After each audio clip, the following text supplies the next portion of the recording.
Let me begin by asking, how many of you read the title of the sermon today? How many of you are looking down really, really quickly right now? And if you read the title to the sermon, did you answer the subtitle, which is a question? Anybody? I thought about that. It's kind of a riddle, really, as much as a question. A riddle that might go like this. If you say, what's the greatest problem of all? The riddle would be, it includes everything, but not. It's unimaginably large, but not always. We all have it, but it's different. What's the greatest problem of all? Anybody? Greatest problem of all. What is it? Come on. What do you think? Yeah? Greed. That's a good guess.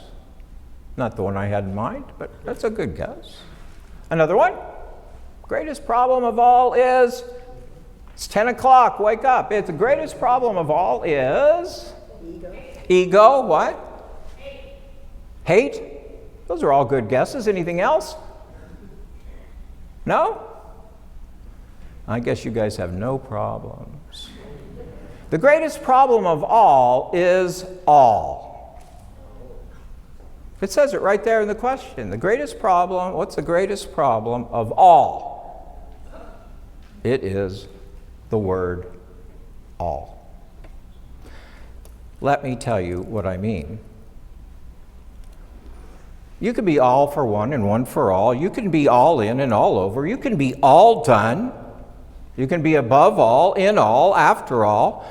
You can go all along, all out, above all. You can be a know-it-all, a tell-it-all. You can be the all and end all of everything. You can be a jack of all trades and win at all costs. You can be a know-it-all, tell-all. You can pull out the stops. You can even sing it.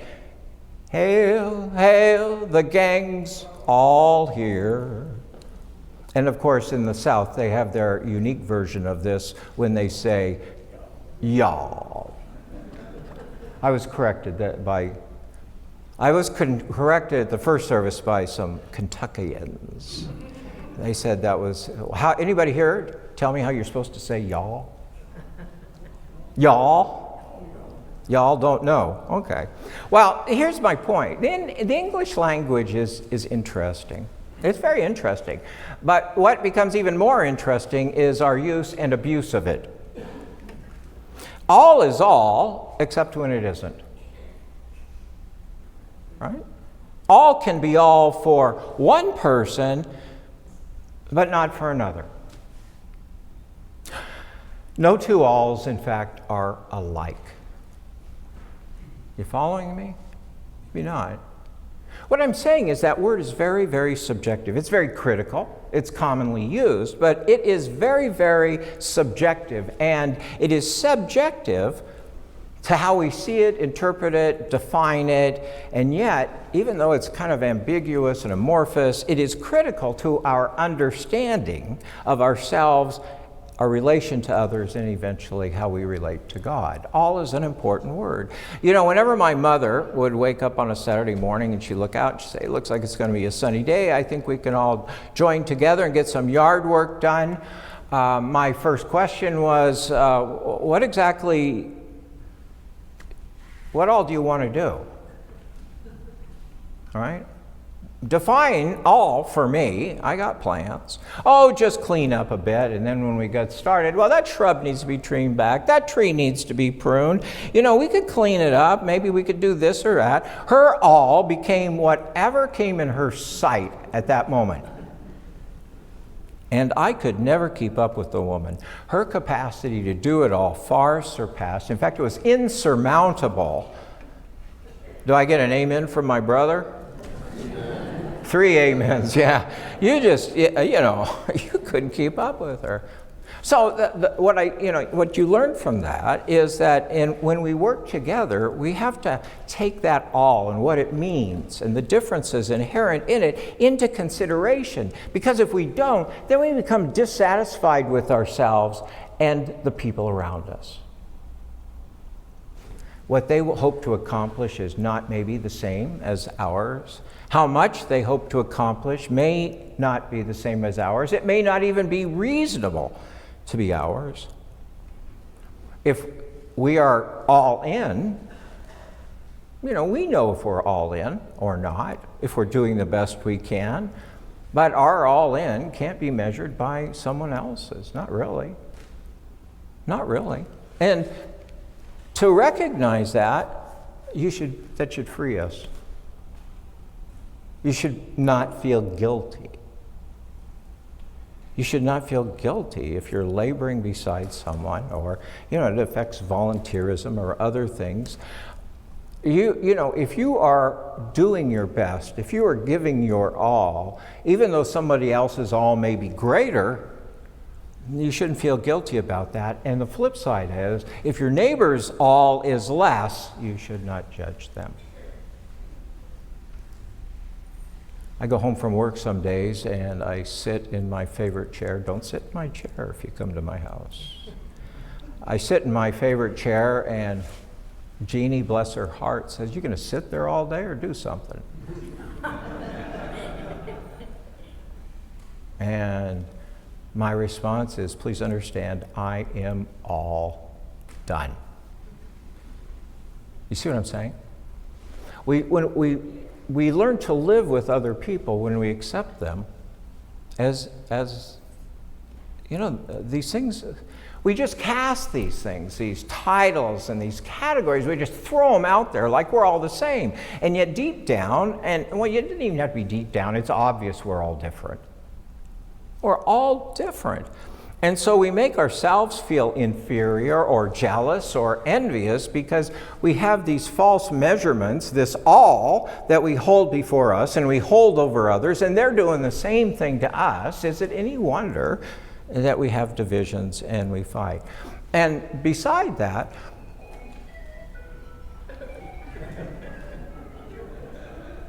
did I say turn all your phones? Anyway, beside that, what you add to that is that all of us have different talents and skills. So sometimes when we work together or try to work together, I just can't do that. I can't do it. It's not my skill set. Or I do it, but I can't do it to the level that you want me to do. Our church, my previous church, we started a program for children, not young adults. They were young adults who had developmental disabilities.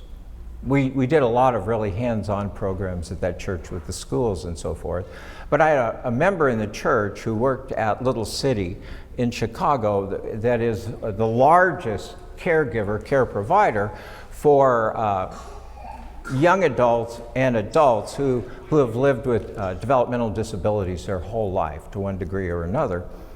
And the way the system was set up, and to my knowledge it still is, if you have a child with a developmental disability, you can get aid in raising that child in many different forms until they're 18.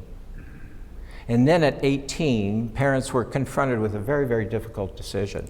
They either had to accept the cost and everything that it entailed in taking care of a child that was DD, developmentally disabled. And in some cases that's not as hard, but in some cases it's severe. But the government aid really went to basically nothing. So you had the choice of accepting that or institutionalizing them. And a lot of parents did not want to institutionalize their child. And also, they didn't want their child at whatever level just sitting home all the time. They could do things. They had something. So we decided to start a ministry where we went out to corporate heads and business owners locally and international, Motorola, other places, to see if we could find ways they could be employed. So they get out of the house, they'd have some income. Little city would provide a supervisor to go with them. And, you know, we just felt it was good for everybody to do that. And sometimes it worked, sometimes it didn't, but that's a program. And what we discovered, the diamond in the rough that popped to the surface, was a company that made hoses, radiator hoses for automobiles, all kinds of hoses for cars. And they told us they could not keep employees in that job. You know, how would you like to sit and look at a hose 8 hours a day for flaws? That's the job. But you know who loved it? One of our young adults. We found that that's right in the wheelhouse for kids who have certain developmental disabilities. He loved the job. And the company loved having him.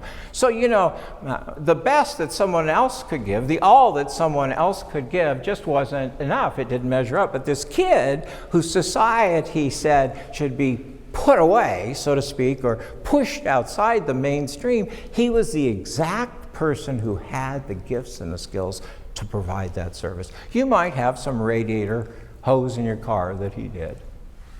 Isn't that kind of interesting? I find it interesting. In another case, we had a Sunday where we celebrated all these young adults, and so they led worship and they sang, and we had one young man who, he played the piano. He was quite proficient, at least it's so many songs. And one of them was it was a kids' chorus he was playing. And he was very good at it. We were glad he could play it. What we realized that didn't fit his skill set is he never stopped.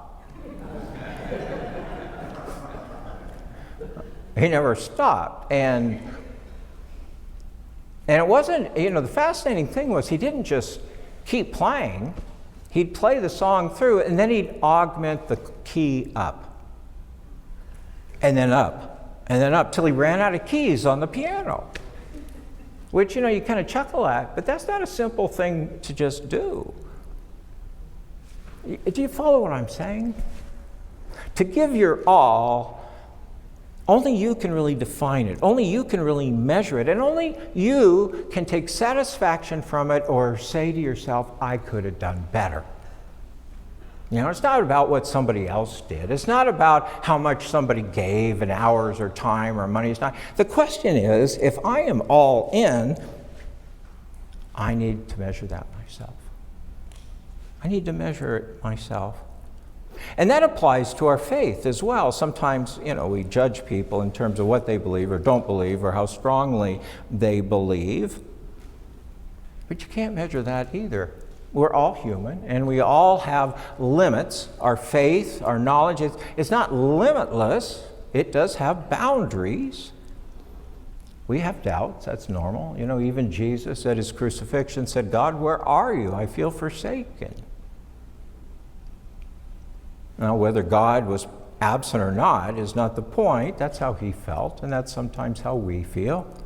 And then we say, well, I should have had more faith, you know. I think that's the worst thing about these faith healers and what do they call it? What kind of churches? They call them for-profit churches. I can't think of it. But, you know, when somebody comes forward and they want to be healed, and they aren't, what those churches say is, well, it's your problem. You don't have enough faith. Well, I would respond, my problem, if you had more faith, you'd heal me. But you see what I'm saying? We measure by things that are immeasurable. Only we know when we are doing our best, and we have to accept when we fall short, because that's just our humanity. We all have doubts. We all have fears. We all have days. You know, maybe today that's the best I can do. You know, my dad used to say when somebody would say, well, that sermon could have used a little help. And he'd say, well, that's the best God gave me today. You know? The best you can do. But here's the thing, and this is where I want to wrap it up. When we measure and think about the distinctions between our all of our alls, it's different than God's all. We can't measure ourselves against the divine. We can only reflect the divine as much as we can. Created in the image of the divine, that is our responsibility. Everybody here, raise your hand if you believe these things. Just raise your hand. I'm going to go through them real quickly. We are all God's children. Yes or no? Raise your hand if you think so. I got a few hesitant people. All God's children. God's grace is available to all. God's grace is poured out on all. God's forgiveness is for all. And most importantly, God's love is all in all for all. Then why are we so selfish about it? Why do we categorize and say these people are worthy and those people aren't? Why do we measure? If we reflect God's love and we say all these things about God, maybe we need to think about that. Because we do. We label, we categorize, we have this circle, as Paul was trying to say, you got to expand it. You got to expand it. Make your all bigger. Make it all encompassing. Make your all God's all, not this tiny little all, this little club that you want to protect. It's good to be nice to people who are nice to us. It's good to be people who love us and then love them back. But that's not the story. Jesus loves the unlovable. He goes to the demon-possessed man. He touches him. He touches the unclean, which would make Jesus unclean, because he made that circle wider and wider and bigger, and his all became greater all the time. In Christ there is no Jew or Greek, no man or woman, no slave or free, no American and non-American,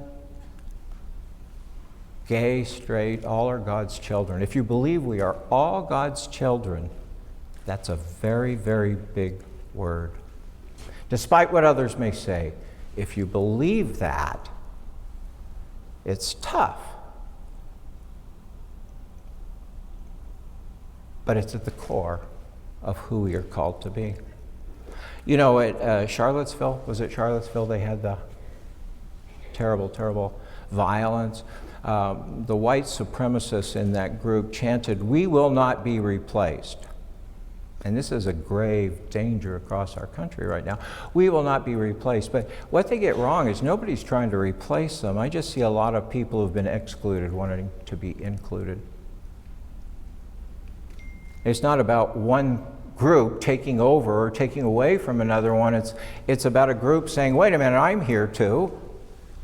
My background had a contribution and participated and help this country to move on. It wasn't just yours. I'm not trying to replace you. I just want to be recognized. And who doesn't want to be recognized and appreciated for who they are?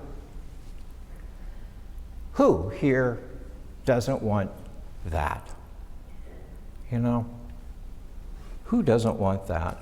One of my favorite scriptures in the Bible, I'm willing to bet that 99.9% of you have never heard of it. Paul writes it. Paul used a scribe. He dictated. And in one of his letters, all of a sudden, there's a break. I personally think Paul must have said, look, you got to excuse me, I got some business to take care of, I'll be back. Because there's between this comma and this comma, there's this person named Tertius, Tertius, who says, I, Tertius, send you greetings. I, Tertius, send you greetings. Hey guys, I'm here. You may not know me, you've never met me, you don't know what I look like, but I wrote this letter. I, Tertius, send you greetings also.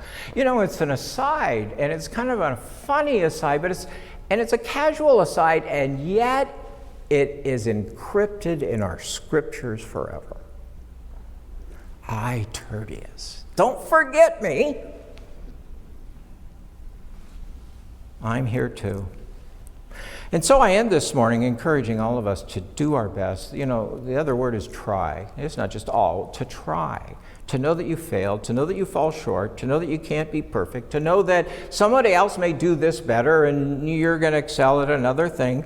To not expect to be perfect, but to be better, because you can't get it right all the time, but maybe we can get it right more of the time. More of the time. Maybe we can be better so our world can be better, not just for you and me, but better for all.